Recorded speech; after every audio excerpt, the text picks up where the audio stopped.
இப்ப மத்தியில ஒரு ஆட்சி கலைஞ்சிருச்சு அப்படின்னா உடனே 25 மாநிலங்களையும் ஆட்சியை கலைச்சிருவாங்களா? அப்ப மத்தியில ஆட்சி கலைஞ்சதுனால் இந்த நாட்டினுடைய நிலை என்ன? அவ 25 மாநிலத்தை ஆட்சியை கலைச்சிட்டு மறுபடியும் மத்தியில மாநிலம் சேர்த்து ஆட்சி வைக்க போறாங்களா? இதற்கு பிறகு இந்தியாவில் தேர்தலே இருக்க போவதில்லை. தேர்தல் ஆணையம் பாஜகவின் கையில் இருக்கிறது. இந்திய ராணுவம் என்பது மோடியின் ராணுவம் பேசுறாங்க. விவசாயத்தை அழிப்பதற்குரிய வேலை திட்டத்தை பாஜக தேர்தல் அறிக்கை முன்வை பாஜக அரசு தேர்ந்தெடுக்கப்பட்ட நாளில் இருந்து இன்னும் சொல்ல போனால் மோடி பிரதம மந்திரி வேட்பாளராக அறிவிக்கப்பட்ட 2014 காலகட்டத்திலேயே அவர் பிரதம வேட்பாளராக தமிழ்நாட்டிற்கு வந்த பொழுதே நாங்கள் கருப்பு கொடி ஆர்ப்பாட்டத்தை நடத்தியிருக்கின்றோம். அன்றிலிருந்து அவர் பதவியேற்ற நாளில் இதே போல ராஜபக்சே அழைத்ததற்கான கருப்பு கொடி ஆர்ப்பாட்டத்தையும் நாங்கள் நடத்தியிருக்கின்றோம். அன்றிலிருந்து இன்று வரை பாஜகவினுடைய அனைத்து மக்கள் விரோத கொள்கைகளையும் மே 17 இயக்கம் சமரசம் இல்லாமல் அம்பலப்படுத்தி இருக்கிறது.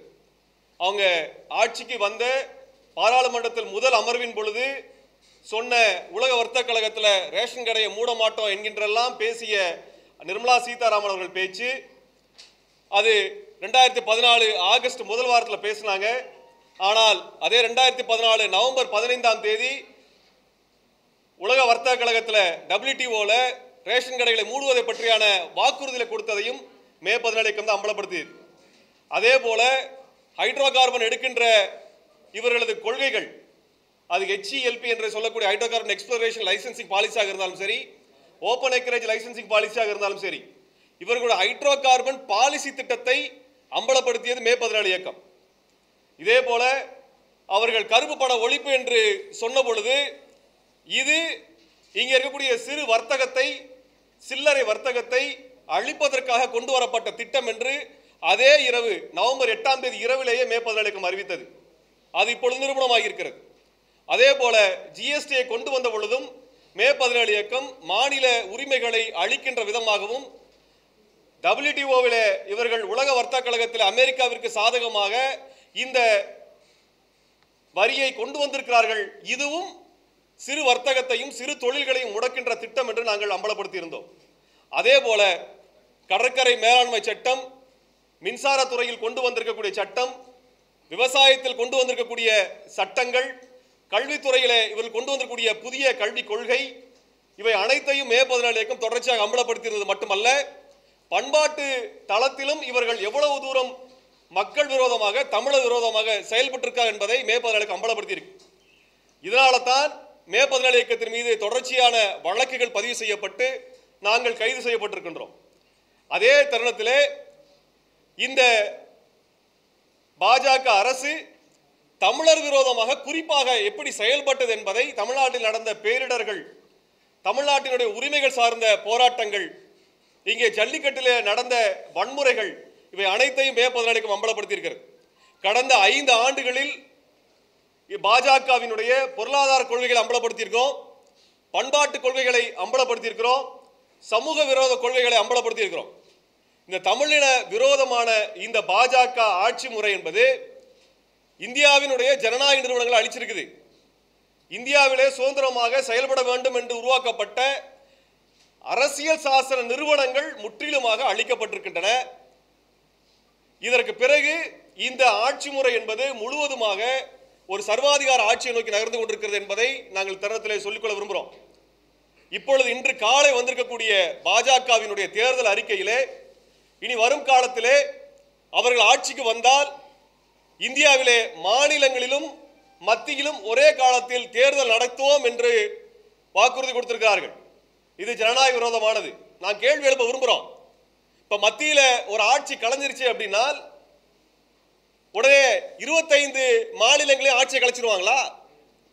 அல்லது ஏதேனும் ஒரு மாநிலத்தில் ஆட்சி கலைஞது என்றால் மத்தியில் ஆட்சி வரும் வரை, மத்தியில் தேர்தல் நடத்தும் வரை அந்த மாநிலத்திலே மக்களாட்சி இருக்குமா அல்லது கவர்னர் ஆட்சி முறை என்கின்ற சர்வாதிகார ஆட்சி முறை இருக்குமா?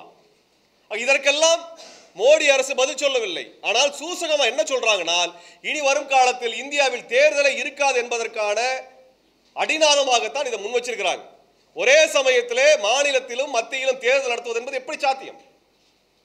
ஒரு தேர்தல் நடத்துறீங்க, மாநிலத்திலும் மத்தியில் ஆட்சி வந்துருது, திடீர்னு ஒரு மாநிலத்தில் ஆட்சி கவிழ்ந்துருது அப்படின்னால் அடுத்த 4 வருஷத்துக்கோ 3 வருஷத்துக்கோ 2 வருஷத்துக்கோ அங்க தேர்தல் நடக்குமா நடக்காதா?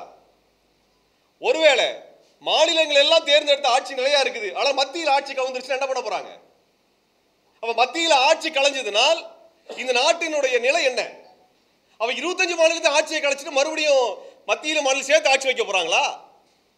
அவ இப்படிப்பட்ட திட்டத்தை சூசகமாக கொண்டு வந்திருக்கிற காரணம் என்னன்னால், இதற்கு பிறகு இந்தியாவில் தேர்தலே இருக்க போவதில்லை. ஹிட்லர் இப்படித்தான் தேர்ந்தெடுக்கப்பட்ட பொழுது தேர்தல் முறை இல்லாத அளவுக்கு பண்ணார். அதே முறை இப்போ வந்திருக்குது. நாங்க திரும்ப சொல்ல விரும்புகிறோம், ஜெர்மனியிலும் தேர்தல் முறையாக தேர்ந்தெடுக்கப்பட்ட ஜனநாயக ஆட்சி முறை, பாராளுமன்ற முறை இருந்தது. அந்த ஜனநாயகத்தினுடைய நிறுவனங்களை முழுவதுமே மூடிட்டு அங்க சர்வாதிகார ஆட்சி முறை கொண்டு வந்து ராணுவத்துக்கு அதிபராக, ராணுவத்தை தனது கட்டுப்பாடு எடுக்கக்கூடியவராக ஹிட்லர் மாறினார். அதே போலத்தான் இங்க இருக்கக்கூடிய ஜனநாயக நிறுவனங்களை எல்லாம் மூடிட்டு இங்க இருக்கக்கூடிய நீதிமன்றங்களை முழுவதும் தனது கையில் கொண்டு வந்திருக்கிறாங்க. தேர்தல் ஆணையம் பாஜகவின் கையில் இருக்கிறது. பாஜகவிற்கு ஏற்ப தேர்தல் ஆணையம் இயங்கிக் கொண்டிருக்கிறது. ஆனால் தேர்தல் ஆணையம் என்பது ஒரு கான்ஸ்டிடியூஷனல் அத்தாரிட்டி என்பதை நினைவுபடுத்த விரும்புகிறோம். அவங்களுக்கே நினைவுபடுத்த விரும்புகிறோம். அது ஒரு அரசியல் சாசன நிறுவனம், யாரும் கட்டுப்பட்டு இருக்கக்கூடியதல்ல. அது நடுநிலையாக தேர்தல் நடத்தணும்னா நடுநிலையாக தேர்தல் நடத்தக்கூடிய எந்த சூழலும் இந்திய அளவிலும் இல்லை, தமிழ்நாட்டு அளவிலும் இல்லை. ஆக அரசியல் சாசன நிறுவனத்தை கையில் எடுத்திருக்கிறாங்க. இதற்கு பிறகு இப்பொழுது இந்திய ராணுவம் என்பது மோடியின் ராணுவம் பேசுறாங்க, வெளிப்படையா பேசுறாங்க. அப்படிப்பட்டு பேசிய ஒருத்தரை நீங்க என்ன பண்ணணும்? டிஸ்குவாலிஃபை பண்ணணும். ஆனால் தேர்தல் ஆணையம் பண்ண மாட்டேங்குது. அப்ப நாளைக்கு இதுதான் நடைமுறைப்படுத்தப்படுவது. இங்க இருக்கக்கூடிய ராணுவத்தையும் தனது கட்டுப்பாட்டில் எடுக்க போகிறார்கள். ஆக இது இறுதி தேர்தலாக இந்தியாவின் வரலாற்றில் இருக்கும் என்றால் அடுத்து மோடி ஆட்சி திரும்ப வரும்னா அதான் நடக்கும். இதான் இன்னைக்கு இருக்கிற நிலைமை. இவர்கள் இந்திய மக்களுக்கோ இங்க இருக்கக்கூடிய ஏழை எளிய மக்களுக்கோ விவசாயிகளுக்கோ எந்த நலன் திட்டத்தையும் அவர்களுடைய தேர்தல் அறிக்கையில் இன்றைக்கு அறிவிக்கல. வெளிப்படையா சொல்றோம், நாங்க அதற்குரிய நுணுக்கமான பொருளாதார தரவுகளின் அடிப்படையில் ஒரு வேலை திட்டத்தை கூட முன்வைக்கல. இன்னைக்கு தேர்தல் அறிக்கையில பாஜக தேர்தல் அறிக்கையினுடைய உள்ளடக்கமே அதுதான். வெறுமனா அவர் மோடி தேர்தல் பிரச்சாரத்தில் எப்படி வாக்குறுதி கொடுப்பாரோ அப்படிப்பட்டதான் இங்க தேர்தல் அறிக்கையில் வந்திருக்கே ஒழிய இந்தியாவினுடைய பொருளாதார திட்டம் என்ன என்பதை அவர்கள் ஆய்வு பூர்வமாக முன்வைக்கவில்லை. தேர்தலில் எப்படி பேசுறாங்களோ அப்படிப்பட்டதான் பேசியிருக்கிறாங்க. உதாரணமா சொல்றோம், கல்வியில் நாங்கள் மிகப்பெரிய அளவுக்கு மாற்றத்தை கொண்டு வர பேசியிருக்கிறாங்க. ஆனால் இந்தியாவிலே கல்விக்கான பங்களிப்பு என்பது ஜிடிபியில் இந்தியாவினுடைய மொத்த உற்பத்தியிலே 6% ஒதுக்க வேண்டும் என்று கிட்டத்தட்ட 35 வருஷத்துக்கு முன்னாடி முடிவு பண்ணப்பட்டது. கடந்த 2014 ஆட்சி வரைக்கும் 3.4% ஜிடிபியில கல்விக்கு செலவு பண்ணிருக்காங்க. அந்த 3.4% மோடி ஆட்சிக்கு வந்ததுக்கு பின்னாடி 2% அளவுக்கு குறைக்கப்பட்டது, திட்டமிட்டு குறைக்கப்பட்டது.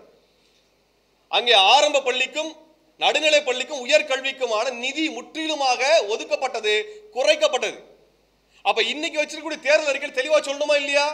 கல்விக்கு எவ்வளவு சதவீதம் ஒதுக்கிக்கணும் சொல்லியிருக்காங்களா? பாஜகவின் தேர்தல் அறிக்கையிலே கல்விக்கு நாங்கள் எவ்வளவு சதவிகிதம் ஒதுக்கியிருக்கோம் ஒரு வரி வார்த்தை இல்லை,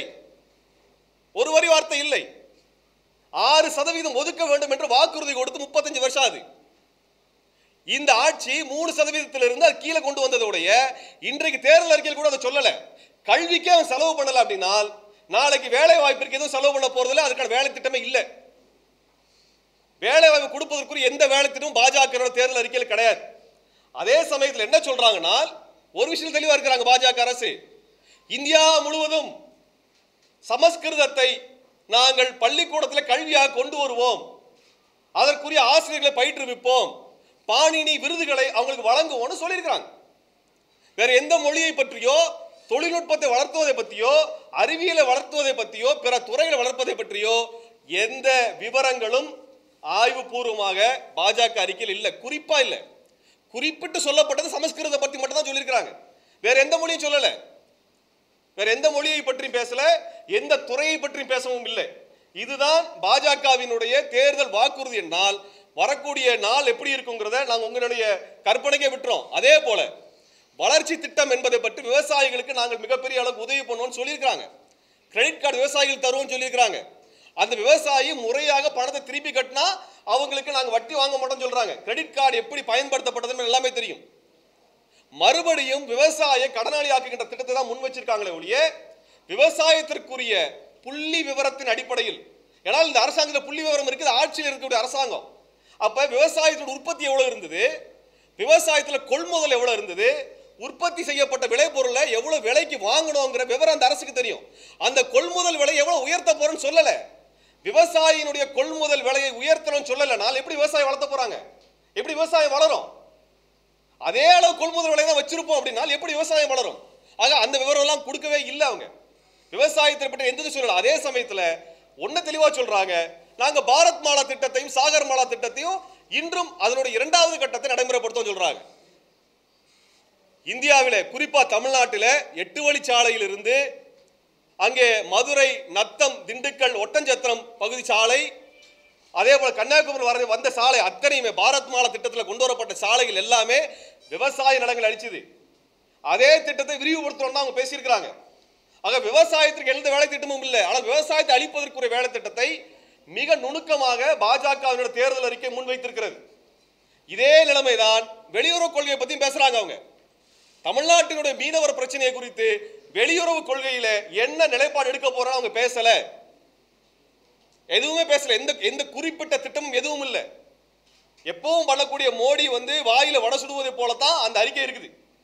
ஒரு அறிக்கை நிலைமை எப்படிதாங்க, ஏன்னா பாஜக ஆட்சியில் இருக்கக்கூடிய ஒரு கட்சி, அவர்களுக்கு அரசாங்கத்தினோட ஆவணம் புள்ளி விவரங்கள் தெரியும். ஒரு வளர்ச்சி விகிதத்தை வைக்கணும்னா அதுக்கு எந்த வேலை திட்டத்தை வைக்கணும்னு அந்த கட்சிக்கு தெரியும். ஆட்சியில் இருக்கிறாங்க, அவர்களே அதை வைக்கல. வளர்ச்சிக்குரியதோ வேலை வாய்ப்புக்கோ கல்வி உயர்வுக்கோ சுகாதாரத்திற்கோ சுற்றுச்சூழல் பாதுகாப்பிற்கோ எந்த வேலை திட்டமும் பாஜகவினுடைய தேர்தல் அறிக்கையில் முன்வைக்கப்படவில்லை. நாங்கள் சொல்ல விரும்புகிறோம், இது மட்டுமில்லாம அவர்கள் தோல்வியடைந்த திட்டமான make in India, digital India பத்தி தான் திரும்ப திரும்ப பேசியிருக்கிறாங்க. இதே போல மீத்தேன் எடுப்பதை பற்றியான அவர்களுடைய ஹைட்ரோ கார்பன் பாலிசி, அது குறித்து எந்ததுமே கிடையாது, எந்த விளக்கமும் கிடையாது. தமிழ்நாட்டினுடைய ஏகோபித்த கோரிக்கையான இங்கே காவிரி டெல்டாவை பாதுகாக்கப்பட்ட வேளாண் மண்டலமாக அறிவிப்பதை பற்றியான எந்த அறிவிப்பும் பாஜகவினுடைய தேர்தல் அறிக்கையில் இல்லை. கல்வியிலே நீட்டை பற்றியான எந்த விதமான விளக்கமும் அது குறித்தான எந்த விதமான குறிப்பும் இந்த அரசாங்கத்திடம் இல்லை. அப்ப நாங்க என்ன கேட்க விரும்புறோம்னா, தமிழ்நாடு முன்வைத்த எந்த கோரிக்கையும் பாஜகவினுடைய தேர்தல் அறிக்கையில் இல்லை, இப்பவும் இல்லை, இதுக்கு முன்னாடி கொண்டு வரவும் இல்லை, இனிமேலும் கொண்டு வர போறது இல்லை. தமிழ்நாட்டினுடைய தனித்துவத்திற்கான எந்த திட்டமும் முன்வைக்கப்படலை. அதை நாங்க கன்சிடர் பண்ணுவோம், அதை கவனத்தில் எடுப்போங்கிற வாக்குறுதி கூட இந்த அரசாங்கம் முன்வைக்கவில்லை. இப்படிப்பட்ட ஒரு மோசமான தேர்தல் அறிக்கையை முன்வைத்து வரக்கூடிய பாஜக ஆட்சி, இந்த பாஜக ஆட்சியை ஆதரித்து தேர்தல் பிரச்சாரம் செய்யக்கூடிய அதோட கூட்டணி கட்சிகள், இன்னும் குறிப்பா சொல்ல போனோம்னா தமிழ்நாட்டில் ஆட்சி நடத்தக்கூடிய சட்டவிரோத அதிமுக அரசு, ஏனால் இது சட்டவிரோத அரசு. இந்த அரசு பாஜகவினுடைய தமிழின விரோத அரசோடு கைகோர்த்து நின்றுட்டு தமிழ்நாட்டை அழிச்சிட்டு இருக்கிறாங்க. இந்த கூட்டணி என்பது ஒரு அரசாக இருக்கிறது. நான் முதல்ல சொல்ல வரும், கட்சி இல்லை, அது அரசு. அது காவல்துறை ஏவுது, நீதித்துறை கையில வச்சுக்குது, தேர்தல் ஆணையத்தை கையில வச்சுக்குது, ரிசர்வ் பேங்கை கட்டுப்பாட்டில் எடுத்துக்கணும்னு சொல்லுது, கல்வித்துறையை முழுக்க கட்டுப்பாட்டில் எடுத்துன்னு சொல்லுது, வேலை வாய்ப்பு இல்லாமல் செய்கிறது. இத்தனையும் செய்யக்கூடிய இந்த அரசு ஆட்சியில் நீடிக்க கூடாது என்பதைத்தான் நாங்கள் இங்கே மக்களிடத்தில் கோரிக்கை வைக்க விரும்புகிறோம். கிட்டத்தட்ட 4.5 கோடி மக்களினுடைய இளைஞர்களினுடைய வேலை வாய்ப்பு பறிக்கப்பட்டிருக்கிறது. 4.5 கோடிங்கிறது தமிழ்நாட்டில் பாதி மக்கள் தொகை, பாதிக்கும் அதிகமான மக்கள் தொகை அளவுக்கு வேலை வாய்ப்பு போயிருக்கு. அப்படின்னா இனி 5 வருஷத்தை அவங்க கூட கொடுத்தீங்கன்னால் வேலை வாய்ப்பு என்பது சுத்தமா இல்லாமல் போய்விடும். அதற்குரிய எந்த விதமான திட்டம் இன்னைக்கு அவங்க வைக்கல. பாஜக தேர்தல் அறிக்கையில் இன்னைக்கு வரைக்கும் அது கிடையாது. அதிமுக வச்சு தேர்தல் அறிக்கையை கூட அவங்க கன்சிடர் பண்ணல. அப்புறம் எப்படி கூட்டணியா இருக்க முடியும்? பாஜகவினுடைய கூட்டணி கட்சிகள் வைத்த தேர்தல் அறிக்கையில் இருக்கக்கூடிய கூறுகள் கூட பாஜகவில் கிடையாது, அறிக்கையில கிடையாது. அதற்கு நேர் விரோதமானதான் அங்க உள்ள வச்சிருக்கிறாங்க. அப்படிப்பட்ட ஒரு கூட்டணி தமிழ்நாட்டில் நீடிக்க கூடாது, இவங்க மறுபடியும் ஆட்சிக்கு வரக்கூடாது என்பதைத்தான் மே 14 முன்வைக்குது. அது குறிப்பா ஒன்று சொல்ல விரும்புகிறோம். 7 தமிழர் விடுதலையை நிறுத்தி வைத்திருப்பது தமிழ்நாடு கவர்னர். தமிழ்நாட்டின் ஆளுநர் பாஜக நபர், அவர் மோடியால் தேர்ந்தெடுக்கப்பட்டு அனுப்பப்பட்டவர். மோடி சொன்னார்னால் இன்னும் 7 பேர் விடுதலை ஆகியிருக்கணும். ஆனால் இதுவரை மோடி அரசு 7 பேரை விடுதலை செய்ய முடியாது என்று தடுத்து வச்சிருக்கிறாங்க. அப்ப நாங்க என்ன கேட்க விரும்புறோம்னா, இங்க பாஜகவோட கூட்டணி வச்சிருக்கக்கூடிய தமிழ்நாட்டின் கட்சிகள் தமிழர் விடுதலை குறித்து நாங்க ஆதரவு தரோம்னு பேசுறீங்க. இன்னைக்கு இந்த நிலைமையில தேர்தலில் ஓட்டு கேட்கக்கூடிய நிலைமையில கூட பாஜகவிற்கு நீங்கள் அழுத்தம் கொடுத்து தமிழர் விடுதலை சாத்தியப்படுத்தல. அப்படி நாளைக்கு ஆட்சிக்கு வந்ததுக்கு பின்னாடி எப்படி நாங்க மத்திய அரசோடு நாங்கள் கைகோர்த்து தமிழ்நாட்டுக்கு தேவையான திட்டத்தை கொண்டு வருவோங்கிற நம்புறது. இன்றைக்கு 70 விடுதலைனால எதுவும் நஷ்டம் வர போறல பாஜகவுக்கு. அதனால பாஜக இந்த நஷ்டமும் கிடையாது. ஆனால் அதுவே இந்த பாஜக அரசு செய்ய மறுக்குது. இன்னும் சொல்ல போனால் இதனால நம்மளுக்கு 10 ஓட்டு எக்ஸ்ட்ரா கிடைக்கும், நம்மளுக்கு அதிகமாக கிடைக்கும்னாலும் அந்த 10 ஓட்டு கூட எனக்கு தேவையில்லை, 7 பேர் விடுதலை பண்ண மாட்டேன்னு சொல்லி பாஜக அரசு நீங்க உட்கார்ந்து இருக்குது. அதை கேட்பதற்கு கூட அதிமுகவிற்கோ அல்லது பாஜக கூட்டணியில் கூட பிற கட்சிகளுக்கோ முடியல. அப்படின்னா இந்த கட்சியை நம்பி எப்படி ஆட்சி அதிகாரத்தை கொடுக்க போறீங்க? இந்த சாதாரண ஒரு 7 தமிழர் விடுதலையே சாத்தியப்படுத்த முடியல. அப்ப இந்த கூட்டணி கட்சியை நம்பி நீங்கள் தமிழ்நாட்டை ஒப்படைத்தால் அது நம்முடைய சந்ததிகளுக்கு செய்யக்கூடிய மாபெரும் துரோகம். இந்த குழந்தைகளுக்கு, நம்முடைய குழந்தைகளுக்கு செய்யக்கூடிய மாபெரும் துரோகம். அதே தருணத்தில் நாங்கள் ஒன்று குறிப்பாக சொல்ல விரும்புகிறோம். பாஜகவினுடைய நபர்கள் தொடர்ச்சியாக இந்தியா முழுவதும் பாலியல் பிரச்சனையில குற்றம் சாட்டப்பட்ட நபர்களாக இருக்கிறாங்க. தமிழ்நாட்டில் பெண் குழந்தைகள் மீது, பெண்கள் மீது தொடர்ச்சியான பாலியல் வன்முறை நடந்துட்டு இருக்குது. இது குறித்து முதலமைச்சர் எந்த இடத்திலும் திட்டவட்டமான நடவடிக்கை எடுக்கப்பட்டதில்லை. இன்னும் சொல்ல போனா சேலம் ராஜேஸ்வரி கொலை செய்யப்பட்டதை கண்டிச்சு பேசியதற்காக என் மீது பிணையில் வர முடியாத பிரிவுல வழக்கு பதிவு பண்ணியிருக்கின்ற அரசு. ஆனால் பாலியல் வன்முறையில் ஈடுபடக்கூடியவர்கள் மீது, இன்னும் சொல்லப்போன குறிப்பாக சொல்லப்போன இந்துத்துவ அமைப்புகள் மீது, நபர்கள் மீது இந்த அரசு வழக்கு பதிவு செய்யலனால் நாங்கள் என்ன சொல்றோம்னால், பெண் குழந்தைகளை பாதுகாக்க வேண்டும் என்றால் இந்த கூட்டணியை தயவு செய்து ஆட்சியில் அமர்த்தாதீர்கள். நாங்கள் அதான் கேட்க விரும்புகிறோம். இந்தியா முழுவதும் பெண்கள் மிகப்பெரிய அளவுக்கு பாதிக்கப்பட்டிருக்கிறாங்க. அதற்கு முழு காரணம் பாஜக தான். பாஜக நபர்கள் மீது இருக்கக்கூடிய பாலியல் குற்றச்சாட்டுகள் மிகப்பெரிய குற்றச்சாட்டுகள். அதனுடைய மத்திய அமைச்சரிலிருந்து கடைசியில் இருக்கக்கூடிய தொண்டன் வரைக்கும் அதான் நிலைமை. அப்படிப்பட்ட ஒரு ஒழுங்கீனமான ஒரு கட்சியை, அதை ஆதரிக்கக்கூடிய அதிமுகவை திரும்ப ஆட்சி கொண்டு வந்தால் தமிழ்நாட்டில் பெண் குழந்தைகளை பாதுகாப்பது என்பது முடியாமல் போயிடும். நாம் அனைவர் வீட்டிலும் பெண் குழந்தைங்க இருக்குது, பெண்கள் இருக்கிறாங்க. அவர்களை நாம் பாதுகாப்பாக வாழணும்னால், அவர்களை பாதுகாக்கணும் விரும்பினோம்னால் இந்த கூட்டணியை நாம் புறக்கணித்தாக வேண்டியிருக்கு. இதே சமயத்தில் இந்தியா முழுவதும் இருக்கக்கூடிய முன்னாள் நீதிபதிகள், எழுத்தாளர்கள், செயல்பாட்டாளர்கள், கவிஞர்கள், திரைப்படத்துறையை சார்ந்தவர்கள், இவர்கள் அனைவருமே பாஜக ஆட்சியை ஆதரிக்க வேண்டாம், அவர்கள் நிராகரிக்க வேண்டும் என்று வேண்டுகோள் விடுத்திருக்கிறார்கள். அவர்களுடைய அதே வேண்டுகோளின் அடிப்படையில் தான் நாங்களும் இந்த பாஜக அதிமுக கூட்டணியை ஆட்சியிலிருந்து அகற்றுவதற்காக தமிழ்நாட்டிற்குரிய அத்தனை இளைஞர்களும் இன்றைக்கு பிரச்சாரத்தை மேற்கொள்ள வேணும். நீங்க செய்ய வேண்டியது என்னன்னால், ஜல்லிக்கட்டுக்கு வந்து திரண்ட லட்சோப லட்ச இளைஞர்கள் செய்ய வேண்டிய மிகப்பெரிய வேலை என்னன்னால், நம்மை எல்லாம் ஒடுக்கின, ஜல்லிக்கட்டில் அடித்து நம்மை துன்புறுத்திய, நம் மீது வழக்கு போட்ட, ஸ்டெர்லைட்ல துப்பாக்கிகளை சுட்டு நம்மை கொலை செய்த, அங்கே காவிரி டெல்டாவிலே துணை ராணுவ படையை கொண்டு வந்து இறக்கிய இந்த பாஜக அதிமுக கூட்டணி, இந்த பாஜக கூட்டணியோடு இருந்த சமயத்தில் தான் ஆந்திராவில் 20 தமிழர்கள் படுகொலை செய்யப்பட்டாங்க. ஆந்திராவில் மொத்தமாக கொலை செய்யப்பட்ட தமிழர்கள் எண்ணிக்கை கிட்டத்தட்ட 30க்கும் அதிகம்.